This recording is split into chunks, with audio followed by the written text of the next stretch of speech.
Numa democracia, os problemas da sociedade são problemas de todos. E todos têm o direito de participar das decisões que afetam suas vidas. Numa escola, as decisões mexem com a vida de muita gente. Pais, alunos, professores, funcionários. Mas será que a democracia funciona no dia a dia de uma escola?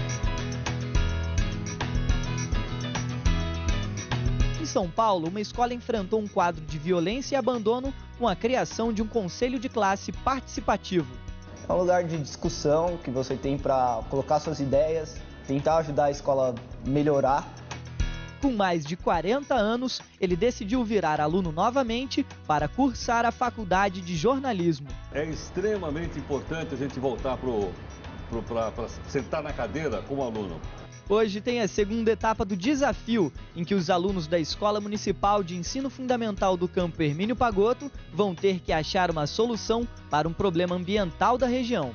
Eu morria de medo de abelha, mas agora eu estou mais calma.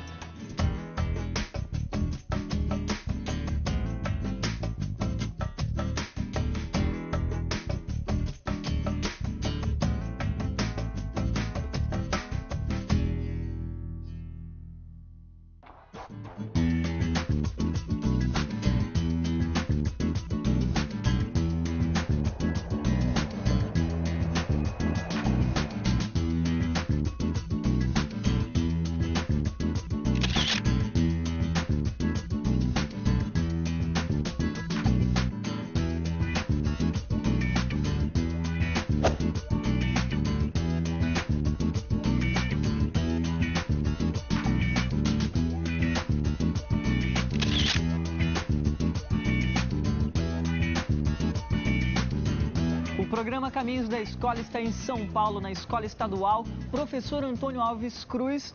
E eu converso aqui com a Letícia, que é mãe do Pedro. Do Pedro. Pedro tem quantos anos, Letícia? 17. Me explica como é que é conciliar esse interesse pelo que está acontecendo na vida escolar do teu filho e o tempo, né? O trabalho, a falta de tempo, na verdade. Bom, eu venho nas reuniões, quando tem alguma atividade eu venho e tudo mais. E acompanho, assim, conversando um pouco com ele. Eu acho que eu não sou uma mãe muito neurótica, não, muito encanada. E o mundo tá aí, a gente tem que viver do jeito que é, né?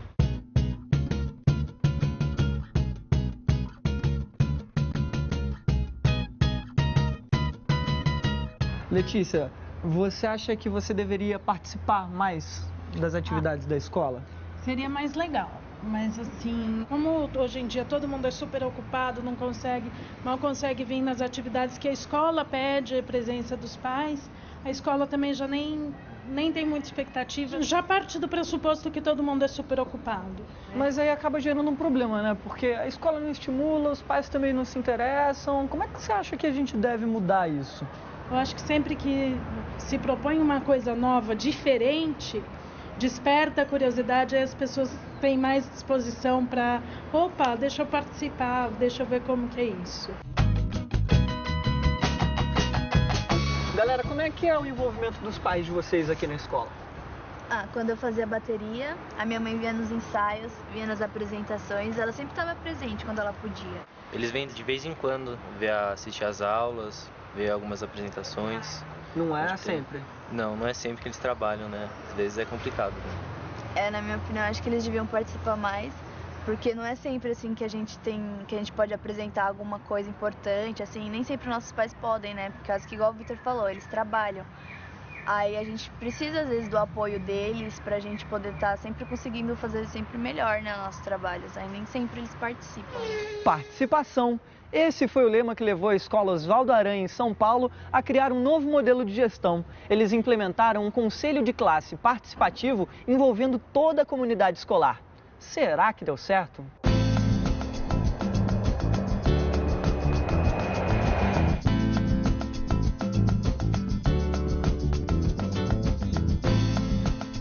Um dos bairros mais valorizados de São Paulo abriga a Escola Oswaldo Aranha, uma escola respeitada que é referência para a comunidade.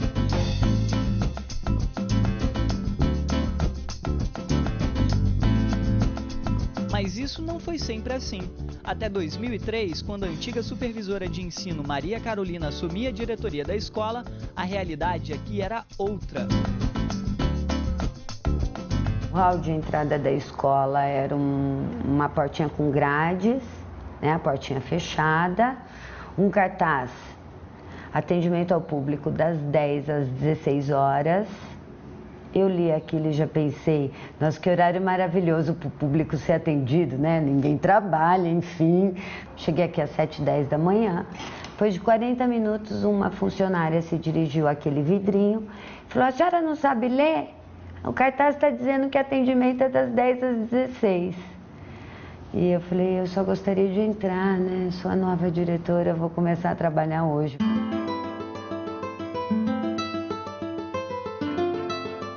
Então, pela própria recepção, além da minha visão externa, eu pude ver como a comunidade era recebida, né?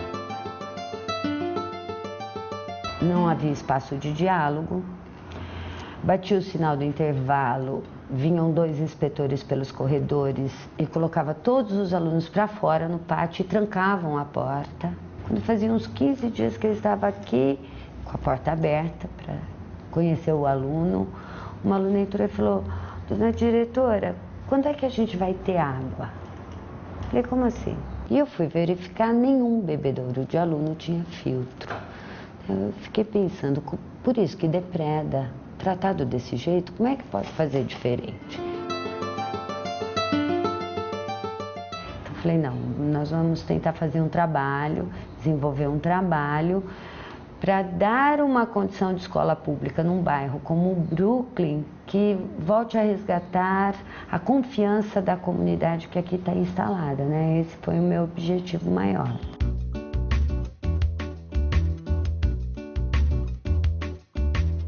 Nós levamos para a construção coletiva, visão de mundo. Que indivíduo nós pretendemos formar? Então, o Conselho Participativo, né? Ele é a melhor ferramenta que a escola tem, em que você vai conhecer a trajetória escolar daquela classe, do aluno e do professor. E dessa ferramenta você vai mudar as ações pedagógicas. Tem o representante, que inclusive vai ter que articular e contar aquilo que o grupo decidiu, porque o grupo todo vai estar ali para ver se isso que foi decidido é realmente aquilo que está sendo passado, né?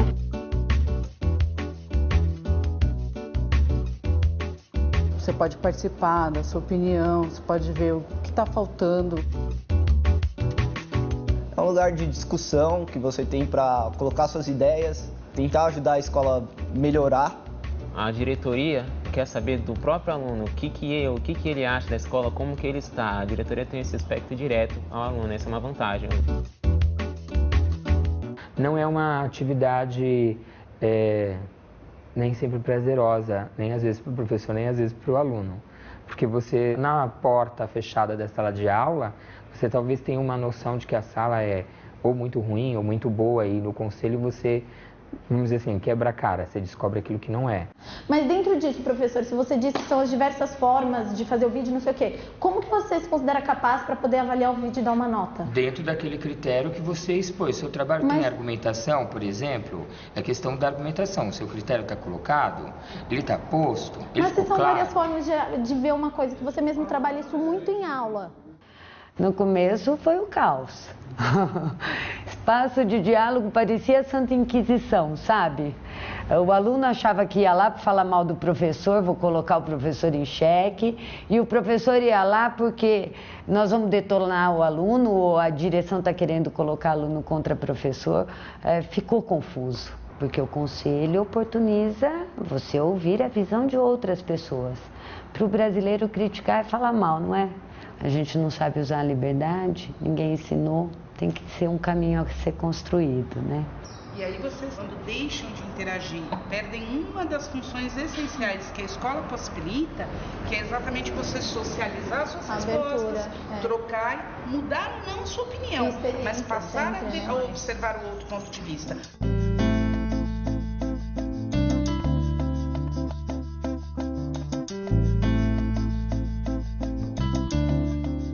Depois da gente conquistar os alunos, vamos trazer então a família para cá.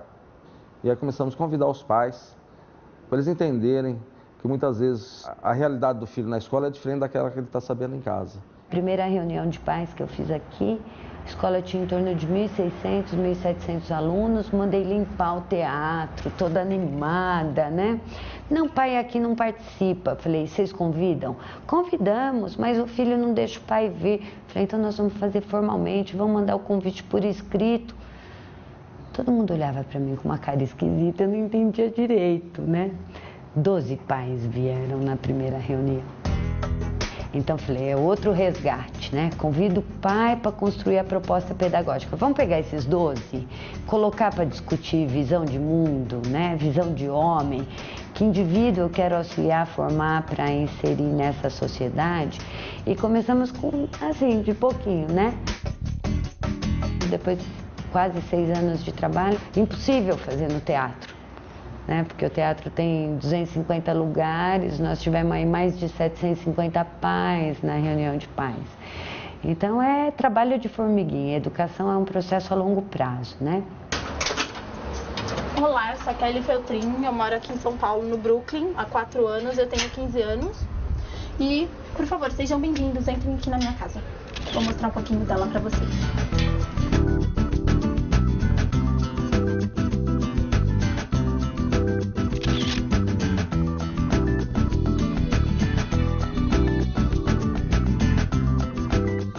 O que eu estava mais assim apreensiva era mesmo um novo espaço, né? Uma nova escola, novos colegas. Então, quando o primeiro dia eu estava tímida na minha, quietinha no canto. Tanto que quando é com tímido acontece tudo, né? Eu já entrei na sala errada no primeiro ano. Aí, o decorrer que vai passando, você vai se enturmando mais, o pessoal vem conversar com você vai conversar com o pessoal.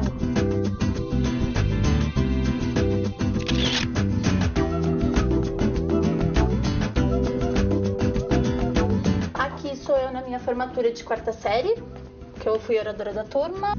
Aqui somos, né, minha família, né, meu pai, minha mãe e eu no Museu do Imigrante aqui em São Paulo.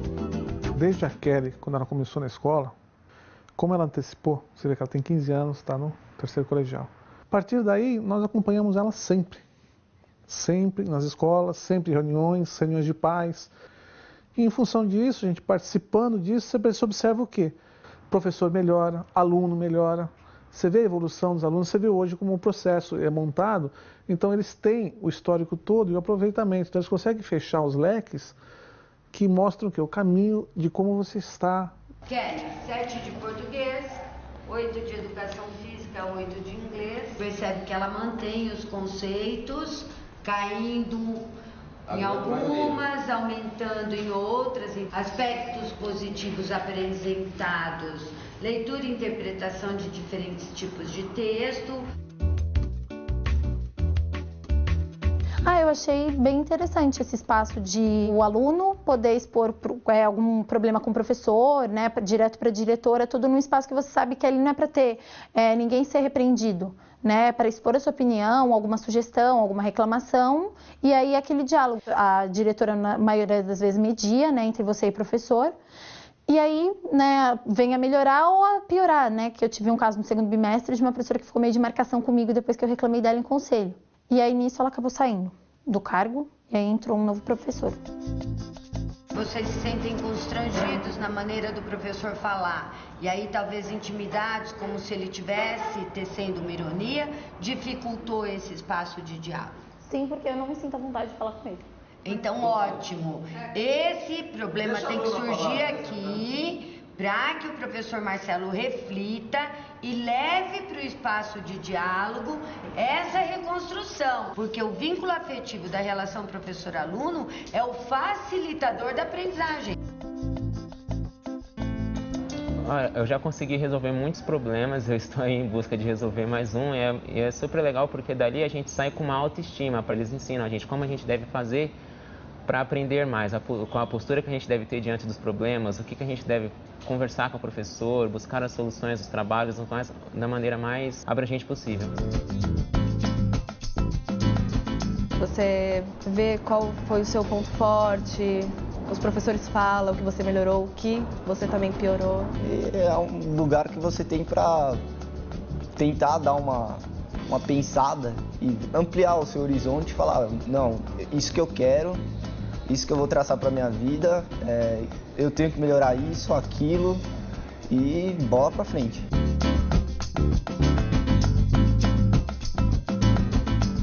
E aí a classe média do bairro que volta a acreditar na escola pública por conta do projeto pedagógico, né?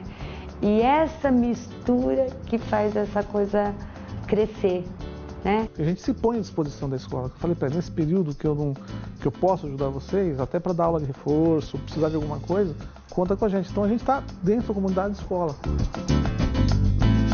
A mudança tem que ser de baixo para cima, não adianta a gente esperar que o governo faça alguma coisa. Quando a comunidade perceber que ela tem espaço de voz e vez, ela pode modificar a sua história.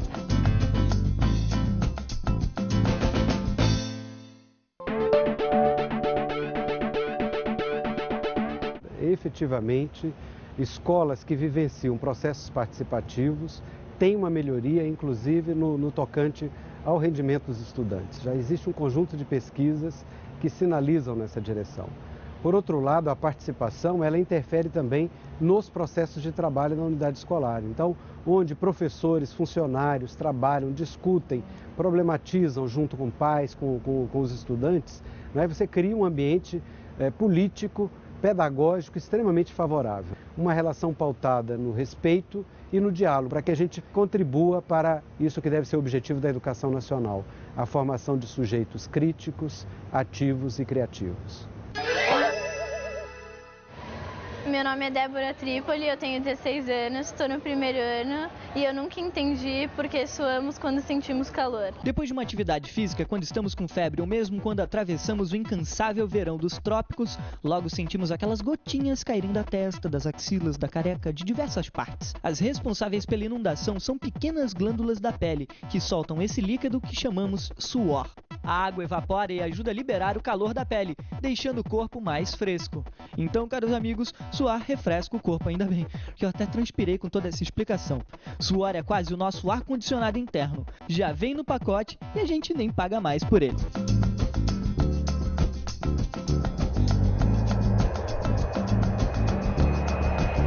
A gente volta para a Escola Estadual Professor Alves Cruz, em São Paulo, para uma conversa com o jornalista Heródoto Barbeiro. Heródoto Barbeiro começou sua carreira de um jeito pouco comum. Formado em Direito e História, ele trabalhou como professor por mais de 20 anos antes de se apaixonar pela arte do jornalismo. Eu sempre estudei em escola pública e comecei a trabalhar com 12 anos de idade. Fui pedreiro, fui borracheiro, fui auxiliar de mecânico, fui office boy, né? Até aos 20 anos, quando eu então entrei na faculdade. E aí comecei a dar aula. Trocou de posição na sala de aula, voltou a ser estudante, fez um curso de graduação em jornalismo e mudou de vida. Deixou de falar os verbos no passado para lidar com os fatos da atualidade. Dei aula na USP durante 12 anos, eu achei até que ia fazer carreira como professor de história da USP. E só depois é que eu virei jornalista. Hoje é jornalista da TV Cultura e da Rádio CBN e trabalha principalmente com programas ao vivo como Roda Viva. Vejo que muitas coisas modificaram, o comportamento do pessoal é diferente, lógico, a época é outra. E vejo que hoje talvez você tem muito mais tecnologia para poder te auxiliar, ensinar as coisas do que a gente tinha no passado. Para ele, o essencial em sua profissão é a ética. Prestar atenção nos interesses da sociedade, preservar as pessoas inocentes e não fazer acusações sem prova. O professor tem que ser um idealista, como jornalista. Não basta só dar uma aula. Eu tenho que entender que eu estou fazendo um trabalho e que eu vou fazer com que aquele pessoal se complete como ser humano. Heródoto ganhou diversos prêmios e escreveu muitos livros na área de jornalismo, treinamento para empresas, história e também sobre o budismo, religião que pratica. É extremamente importante a gente voltar para sentar na cadeira como aluno, né? Até uma certa arrogância que a gente vai adquirindo durante a vida, a gente perde a hora que senta de novo como um estudante e ouve outra pessoa para te dar aula. Agora eu estou com 63 anos de idade e voltei a ser aluno de novo, né? Então eu acho que a gente precisa fazer isso para a gente se enturmar um pouco, né? O pessoal que vem vindo aí. Bom, galera da Escola Estadual, professor Antônio Alves Cruz, gostaria de apresentar a vocês o nosso convidado de hoje, Heródoto Barbeiro. E a primeira pergunta, Heródoto, acho que é uma pergunta até para quem vai fazer faculdade de comunicação, aquele vestibulando que quer prestar jornalismo, é: o que um bom jornalista precisa ter para ser um bom jornalista? Primeiro, obrigado pelo convite, muito legal estar aqui com vocês. Queria dizer o seguinte, eu acho que quando você fala em jornalista, todo mundo sonharia em ser o seguinte: eu queria sentar na bancada do Jornal Nacional, ao lado do William Bonner e da Fátima Bernardes. Mas ali só tem 2 postos, né? E jornalismo, na verdade, é feito por um monte de gente. Então, o jornalismo é uma coisa que não é bem aquilo que a gente imagina, que é uma coisa glamurosa, né? Da gente achar que jornalista é artista. Artista mexe com ficção, jornalismo não, jornalismo mexe com coisa real. Eu acho que a primeira coisa que uma pessoa que quiser ser jornalista tem que entender é o seguinte: você é jornalista, não vou ser artista, e mais, não é uma profissão bem remunerada. Mas eu acho que o jornalismo é uma coisa assim apaixonante. Tão apaixonante, para vocês terem uma ideia, deixei de ser professor e virei jornalista porque me apaixonei pelo jornalismo. Então é um negócio extremamente apaixonante. Quem gosta de rotina não deve ser jornalista. Porque jornalista às vezes trabalha sábado, domingo, feriado. É uma coisa que a gente faz por ideal, não faz só pelo salário que recebe. Então, se vocês quiserem uma profissão que tenha esse atrativo, né, da gente mudar as coisas, da gente fazer por idealismo, aí eu acho que vocês devem encarar. Muitos jornalistas são conhecidos por sua veia aventureira. Se jogam na rua para conhecer a fundo uma certa realidade, para apurar os detalhes quase invisíveis de uma história. Por isso, os profissionais da notícia vira e mexe se metem em experiências inusitadas. Alguns repórteres acabam saltando das páginas dos jornais e fazendo literatura de alto nível. Jack London é um deles. Além de correspondente de guerra, ele foi operário, catador de ostras clandestino, revolucionário marxista, dono de fábrica de sucos, marinheiro e minerador de ouro. Hoje é conhecido como um grande escritor e continua carregando a terrível fama de vagabundo e beberrão. Seus livros Caninos Brancos e O Chamado Selvagem são clássicos da literatura de aventuras. Se o negócio é jornalismo e aventura, Euclides da Cunha não poderia ficar fora dessa lista. Além de repórter e escritor, ele era engenheiro e trabalhou em diferentes lugares do Brasil. Quando estourou o conflito de Canudos em 1897, Euclides foi ao Nordeste como correspondente de guerra para o jornal O Estado de São Paulo. Reuniu material e escreveu o clássico Os Sertões, uma obra-prima da literatura brasileira. Eu vou emendar uma pergunta porque é o seguinte: você falou que jornalista não é artista, mas existem jornalistas que buscam esse glamour, né, Heródoto? Por que você acha que existe esse vislumbre até no jornalismo? Todos nós, seres humanos, temos um ego, né? E às vezes nós temos que manter o nosso ego sob controle. E às vezes quando você, por exemplo, trabalha principalmente em televisão, às vezes a gente começa a perder o controle sobre o ego. Então a gente começa a misturar e achar que é artista. Mas, obviamente, eu quero reforçar dizendo o seguinte: quem quiser fazer a parte artística deve cantar, deve dançar, deve fazer teatro, que são coisas maravilhosas. Mas não deve fazer jornalismo, né? Porque, como eu disse, o jornalista não se mistura com o artista, ainda que alguns, vocês já perceberam isso, né? Principalmente na televisão, programa de entrevista. Ele fala mais do que o entrevistado. Como é que o jornalista pode falar mais do que o entrevistado? Ele tem que falar do entrevistado, o jornalista tem que fazer pergunta e ficar quieto. Alguém tem pergunta? Posso fazer uma pergunta antes? Claro. Vocês acham que a escola deveria ter aula de religião? Eu penso que assim, religião é uma coisa bem pessoal. Então, se fosse ter uma aula de religião, acho que tinha que abranger mais religiões do que só o cristianismo. Eu acho que na escola a gente tinha que ter aula de teologia, na verdade, né? Que é para apresentar todos os horizontes religiosos, de crenças e fés do mundo inteiro, para as pessoas não ficarem mesmo, que nem o Vitor falou, com esse monopólio, né, do cristianismo aqui no Brasil. Mas por que você perguntou isso, Heródoto? Eu perguntei pelo seguinte: eu gostaria de saber, pessoal, se essa aula de religião tinha que ser obrigatória ou optativa. Optativa, levanta a mão.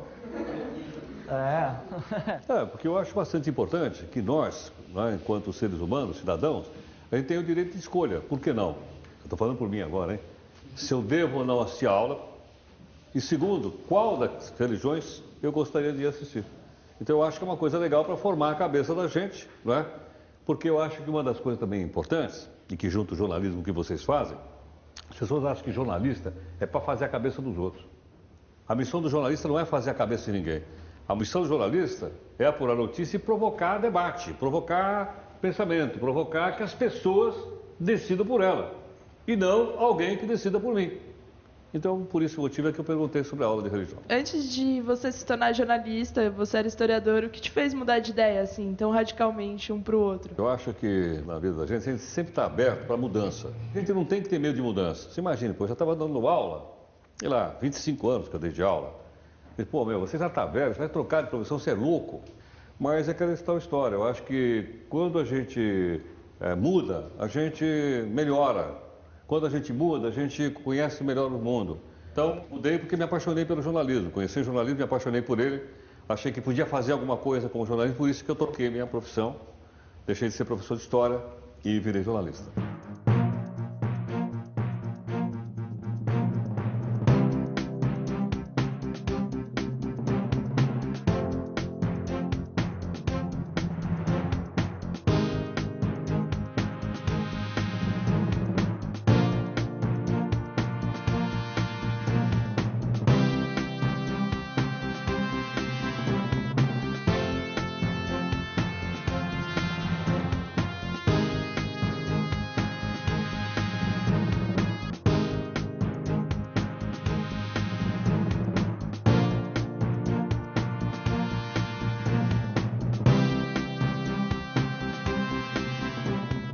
Olha, eu tenho mais uma pergunta para fazer.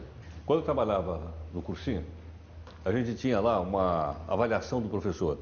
Uma vez por mês, eles passavam um folheto, né, com o nome do professor, e você colocava ótimo, bom, regular e fraco. Aí eu olhava, pegava aquilo e dizia, caramba, o cara me avaliou um fraco. Então, minha pergunta a vocês é a seguinte, vocês acham que os professores na escola deveriam ser avaliados pelos alunos? Alguém é contra? Então vamos fazer uma abaixo-assinado para a diretora, pô. A diretora Solange está aqui, hein, diretora? Você concorda que os alunos deveriam avaliar os professores? Eu acho importante, não só nisso, acho que em todos os setores da escola. Né? E esse é o novo caminhar da escola, porque sempre vem de cima para baixo. Isso não é só de diretor para aluno, não, é para tudo, é o próprio sistema da secretaria. Eu vejo que eles têm muita abertura, da qual eu não tive. E às vezes eles não sabem aproveitar isso também. Eu percebo que muitas vezes esse pessoal está sendo mal formado, mas não por culpa deles, por culpa das escolas que esse pessoal frequenta. Eu vejo que muitas, vou falar em faculdade agora, é bom vocês tomarem cuidado com isso. Uma boa parte delas é puro estelionato educacional. Não ensinam nada, dão um diploma para o cara. E depois o cara pega o diploma e sai por aí achando que ele vai se estabelecer. Nós todos, e principalmente vocês, estamos vivendo na sociedade do conhecimento. Ou a gente conhece alguma coisa, ou a gente não vai sair, não vai chegar a lugar nenhum. Então não adianta eu ser jovem e o mundo ir embora e eu ficar lá para trás, pô. Então é bom a gente acordar. Fala lá. O que eu mais acompanho mesmo no jornalismo é a política. Então, peraí, já que você acompanha a política, você acha que o Sarney deve continuar lá sendo presidente do Senado ou não? Olha, eu pergunto pra você, se o Sarney sair... Não, eu perguntei primeiro pra você. Eu pergunto pra você agora, se o Sarney sair, quem vai entrar? Não sei, eu tô perguntando, você acha que ele deve continuar lá? Mas se ele sair, quem entra? Quem acha que ele deve continuar, levanta a mão. Quem é Sarney? Quem é Sarney, ótimo. Quem acha que ele deve sair, levanta a mão. O resto não tem opinião? O que vocês estão fazendo? Estão dormindo ou estão acordados? Eu estou ficando confuso aqui, dá licença. E aí? Não, eu estou fazendo confuso. Quem tem título de eleitor aqui?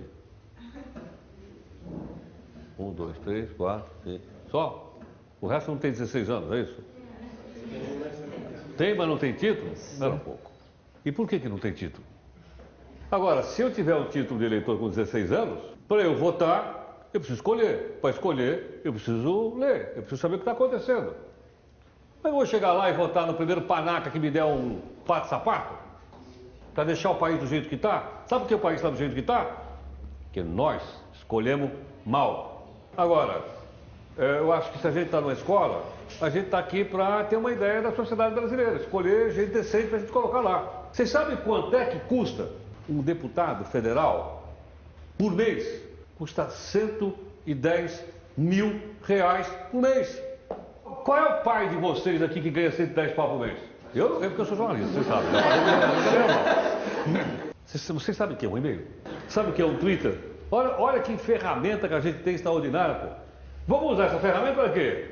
para dizer quem são os bons, quem são os ruins e vamos dizer, gente, pô, vamos colocar cara honesto aí, pô. A campanha de Barack Obama vai ficar na história por diversos motivos, e um deles é o uso da internet. Obama explorou como ninguém os poderosos recursos da rede mundial de computadores, principalmente as redes sociais, o Twitter e os vídeos. Obama colocou no ar diversos vídeos em que se dirigia diretamente ao eleitorado e pedia contribuições para a sua campanha. E funcionou. Ele recebeu milhões de pequenas doações em seu site. Obama fez escola. Aqui no Brasil, muitos parlamentares abriram páginas no Twitter para se comunicar com a imprensa e com o público.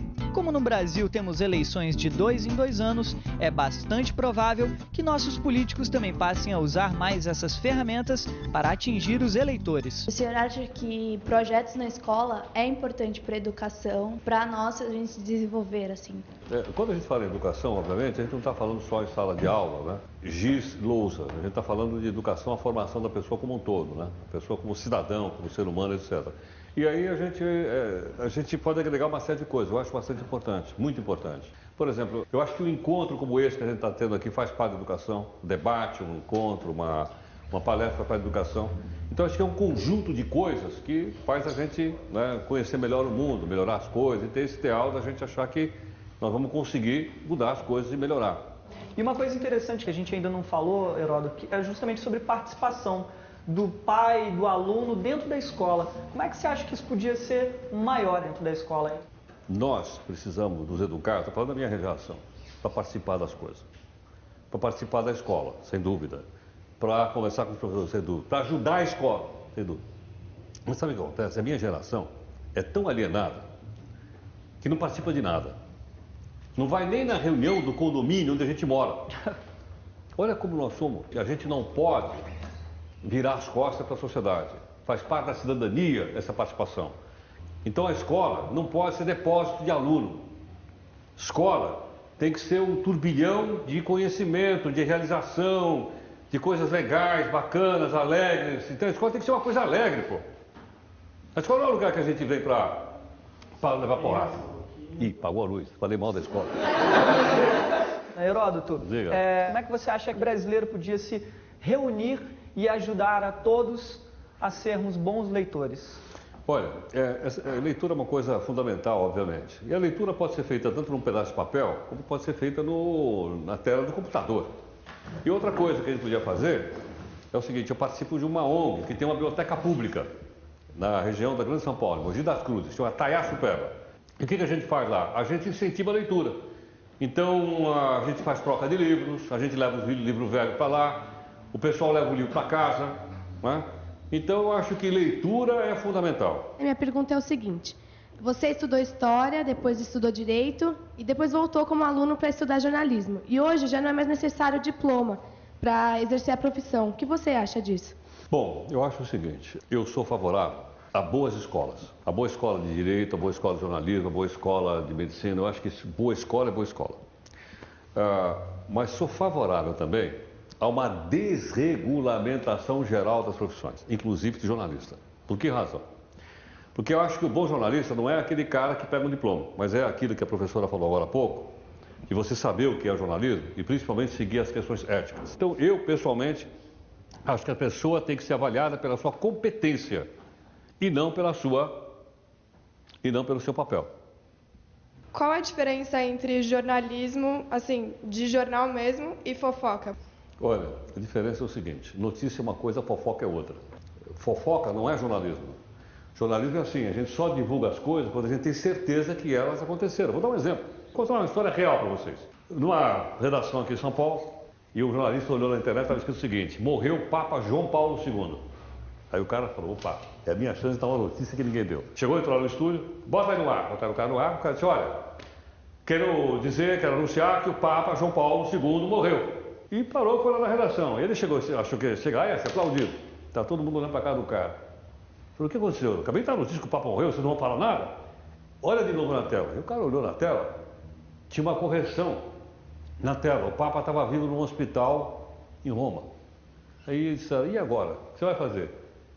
Você vai ter que ir lá corrigir que você deu a notícia errada. Aí o cara voltou no estúdio e deu a seguinte notícia. lamentamos informar que o Papa continua vivo.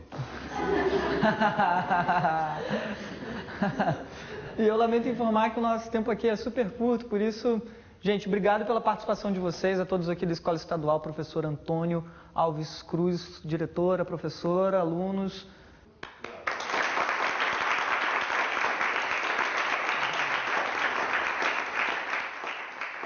O Repórter ESSO foi o primeiro noticiário de rádio do Brasil. Começou a ser transmitido em 1941 na Rádio Nacional do Rio de Janeiro e foi encerrado em 68. Além das guerras, o programa enfatizava as notícias de autoridades, astros de cinema e os feitos científicos norte-americanos, além do American Way of Life. Getúlio Vargas era notícia constante no programa.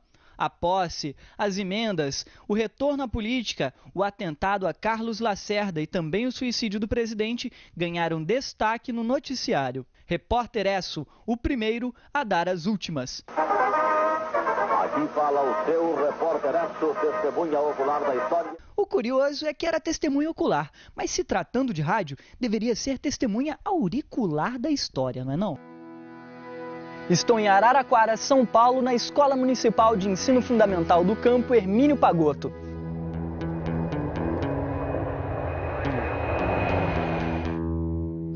Os alunos vão precisar saber tudo sobre abelhas nativas. Daqui a pouco a gente confere como anda essa pesquisa. Enquanto isso, vamos dar uma olhadinha para saber o que aconteceu no programa passado.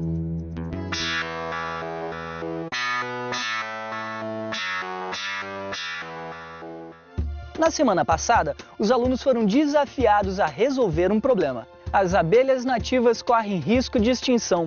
E para que isso não aconteça, os donos de pequenas propriedades rurais aqui da região precisam aprender a cultivá-las.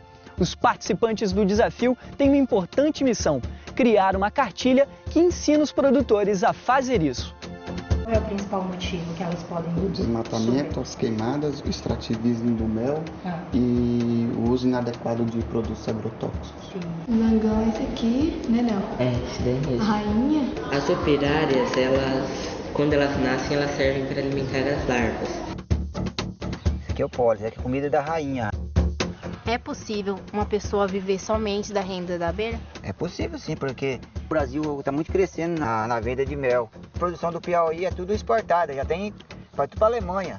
Mesmo depois que você retira o mel, elas não saem dali, né? Você vai lá, tira e elas vão lá e faz novamente.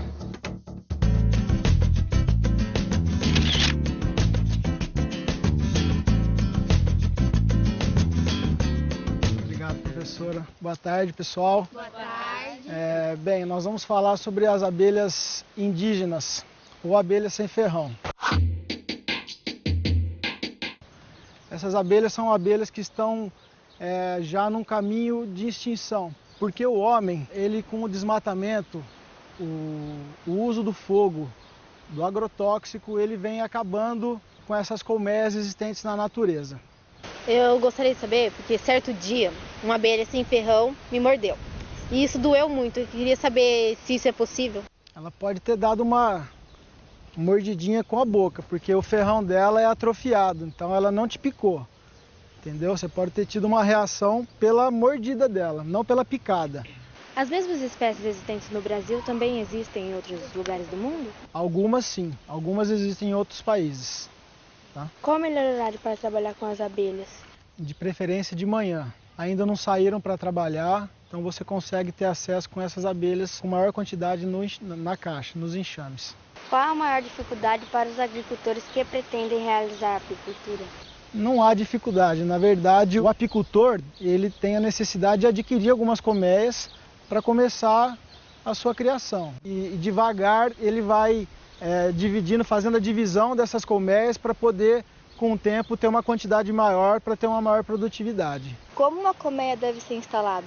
Ao retirá-la da natureza ou do lugar que você encontrar, você tem que colocar elas em caixas apropriadas.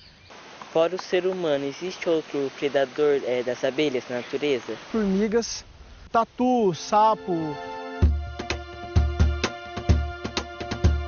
Sem essas abelhas, você não vai conseguir fazer a polinização, tá?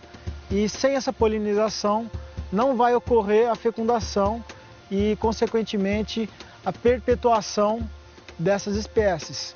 Ou seja, ela não vai produzir mais flor, ela não vai produzir mais fruto e, consequentemente, ela vai se extinguir. Acho que ele explicou bastante, tirou a dúvida de todo mundo. Acho que isso foi bem interessante para ajudar nas cartilhas. O desmatamento está levando as abelhas para a cidade, que elas estão ficando em casas. Porque lá no sítio do meu tio, mas ele sempre passa veneno nos matos, nas gramas, e as coisas de agrotóxicos eu não me preocupo em jogar fora. Eu sabia que ia trazer prejudicação para as abelhas. Se envolveram bastante, pesquisaram a fundo, o material foi passado para eles, foi dado explicações gerais e eles trouxeram questionamentos, dúvidas que eles tinham em relação ao dia a dia sobre esse assunto que eles estão pesquisando.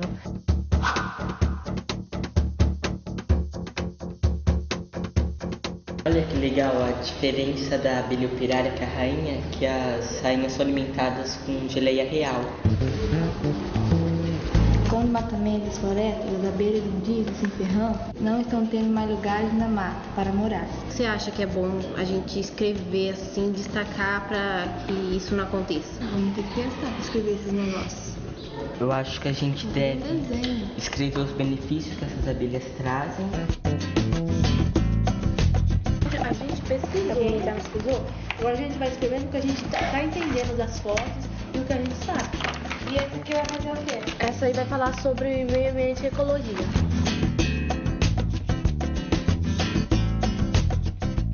Eu juntei com o meu grupo, aí cada um pegou um papel. Aí um pesquisava em livro, o outro no computador. Eu achei uma coisa que legal, essa mangava, tem muita gente que tem medo, só que tá escrito que ela não pica, ela é uma dessas abelhas nativas, sem ferrão. Aí teve gente que se reuniu para fazer um desenho, a gente que organizou o texto, a gente foi recortando os desenhos, colando, cada um fez sua parte. Eu tive uma ideia melhor. Por que a gente não escreve o poema do Iago aqui e com as abelhinhas amonradas? E essa aqui na escolar. A professora me passou algumas coisas sobre a abelha, algumas palavras. Aí eu fiz a poesia, ajudei as meninas a colar as florzinhas lá no cartaz e escrevi.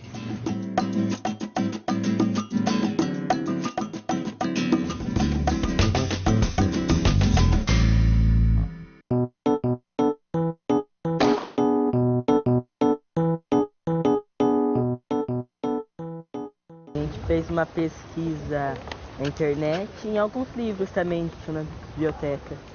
A gente pesquisou sobre as abelhas nativas sem ferrão. O que vocês descobriram com a pesquisa que vocês fizeram? Diferentes tipos de mel, diferentes tipos de colmeia aqui. Eu nunca imaginei que poderia existir colmeias no chão.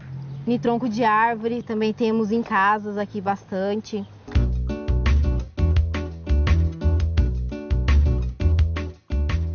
Essas abelhas correm o risco de extinção? Por quê? Por causa da desmatação, das queimadas e do uso inadequado de agrotóxicos. Durante a pesquisa que vocês fizeram, eu percebi que alguém fez uma poesia sobre as abelhas. Alguém gostaria de ler? O ser humano está provocando uma grande destruição, acabando com as abelhas que estão em extinção. São muitas que existem, as abelhas sem ferrão, e o pouco que existe faz a polinização. Eu acho que a pesquisa está sendo produtiva. Eu acho que eles vão conseguir gerar um material bom, né? Uma cartilha que eles vão conseguir passar esse conhecimento que eles estudaram para um futuro proprietário aí que queira cultivar esse tipo de abelha. Achei bem interessante descobrir coisas que eu nunca sabia também sobre as abelhas. Como que elas produzem os mel, os ovos delas. Não imaginava que não era todas as vezes que não tinha ferrão. Mas agora, eu morria de medo de abelha, mas agora eu tô mais calma. O vento é fresco, o cheiro é de mata molhada com madeira, o chão é de terra, tem assobio de pássaros e som de água corrente. Se você acha que essa é a descrição de um lugar ermo, no meio da floresta, sinto informar, meu caro, mas enganou-se redondamente. É o Jardim Botânico, parque localizado na zona sul da cidade do Rio de Janeiro.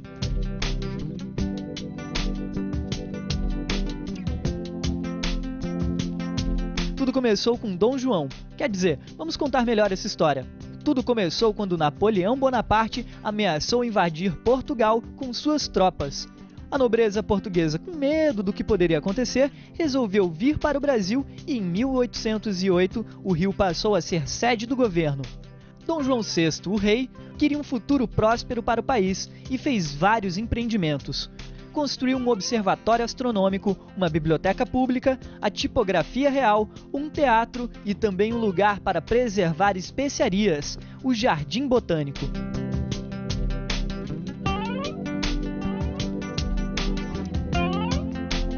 Hoje, mais de 200 anos depois da sua fundação, o jardim é um parque dedicado ao cultivo, conservação e pesquisas de plantas. E também é excelente para quem quer só fazer um passeio ao ar livre, curtindo uma brisa e o visual da natureza.